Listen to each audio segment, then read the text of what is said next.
Hi guys! Before COVID made it impossible for everyone to travel, I am happy and I count myself fortunate for having been able to make a trip to Istanbul, Turkey in 2017. And in that trip, me and my wife had an amazing experience of seeing the swords, the beard, letter, seals, and even the extracted tooth of the Prophet Muhammed at the Topkapi Museum in Istanbul, Turkey.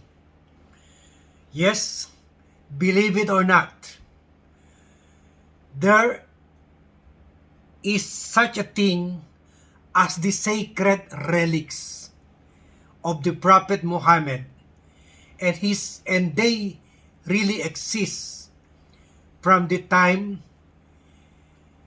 of his rise until today, and all are being kept in this museum.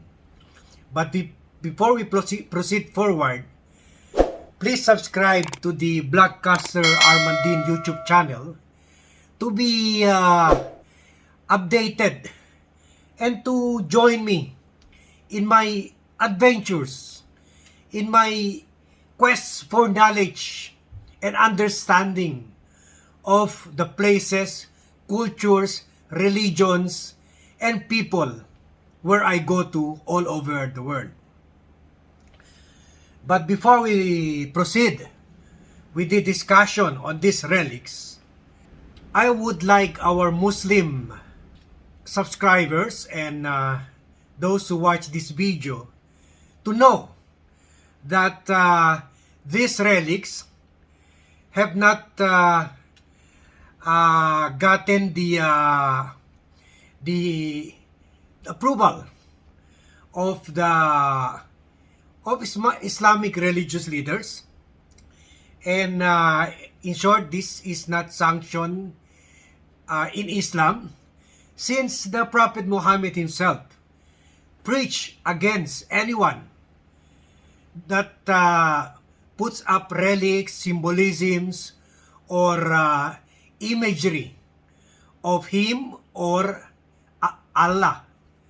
So, this is not meant to showcase these relics, but this video is just an educational manner or educational video to relate my travels and to relate my experiences around the world. Now, let's proceed. On the discussion of the sacred relics, we will be centering our discussion on how they were acquired and why they ended up in the museum, and how these relics were preserved from the death of the Prophet Muhammad in 632 AD in Medina, Saudi Arabia.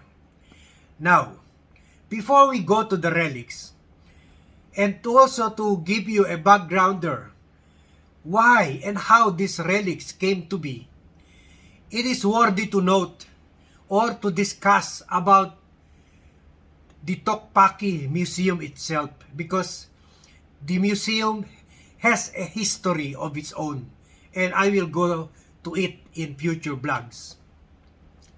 So the Topkapi Museum was before the Topkapi Palace. It served as the home of the Ottoman sultans from 1478 to 1856. Remember, folks, the Ottoman Empire ruled almost the entire world for 600 years, or what was then known as the civilized world. And in its prime, it was one of the mightiest and longest dynasties in the world. So you can compare the Topkapi Palace to the White House now, or the Kremlin, the center palace in the Kremlin, Russia, because this is the seat of the superpower. So after the Roman Empire, this Islamic run superpower ruled large areas of the Middle East, Eastern Europe, and North Africa. So they were that powerful. And using that power, using their might and their connections all over the Middle East, they were able to secure and preserve all of these sacred relics. And until the time in 1924, when the Ottoman era ended, and this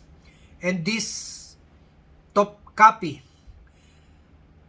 palace, a very, very huge palace with its brilliant architecture, manicured courtyards, extensive weaponry, porcelain, cutlery art, and fabric collections, became a museum and was open to the world.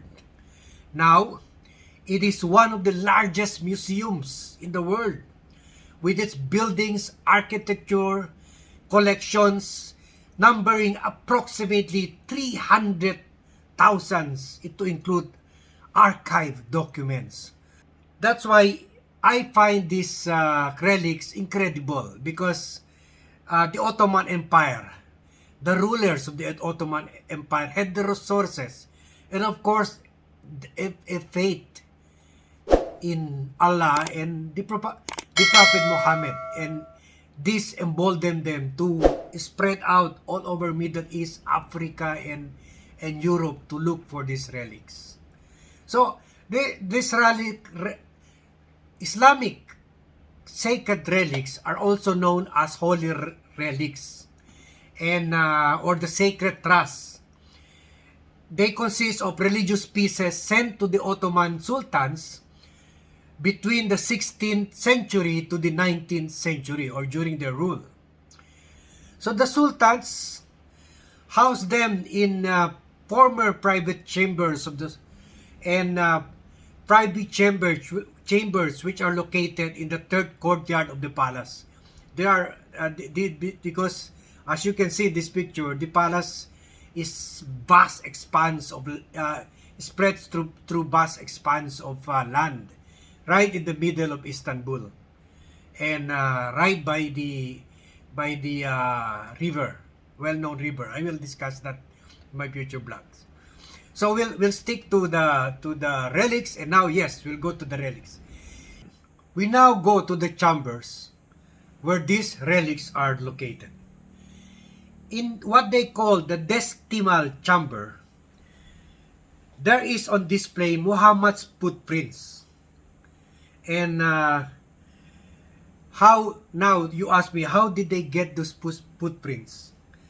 Some Muslims believe that during their time, whenever the Prophet Muhammad goes, his left footprints made a lasting imprint on the sand or on the ground, and thus they were able to preserve one of these footprints. The chamber called Sadivarnli Sofa, is the room where the keys to the Kaaba are preserved. And you know, the Kaaba is one of the most sacred sites in Islam, and it is situated in Mecca, Saudi Arabia. And there are also the gutters of Kaaba, the casing of the black stone, the door of the repentance, and the swords of Muhammad's companions are also there on full display. And you can see this, you can see it in these pictures. And in what we call the audience chamber, or the house of petitions, this is my most favorite room, because in this room you can see the extracted tooth of the Prophet Muhammed. And there is also a story behind it that the tooth was lost in a battle in Uhud after a battle axe struck him and causing two of his tooth to be lost, and one of them was preserved. And following his death, his favorite barber also got a part of his beard, and now it is also preserved.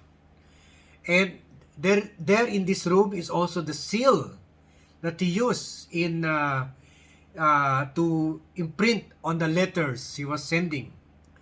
And his autograph can be seen in this letter that he also wrote, and one of which were also preserved.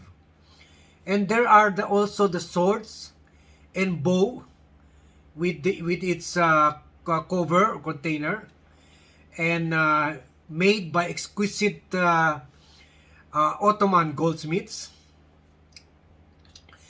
And in this room, considered to be holy, a mufti recites the Quran continuously in this chamber.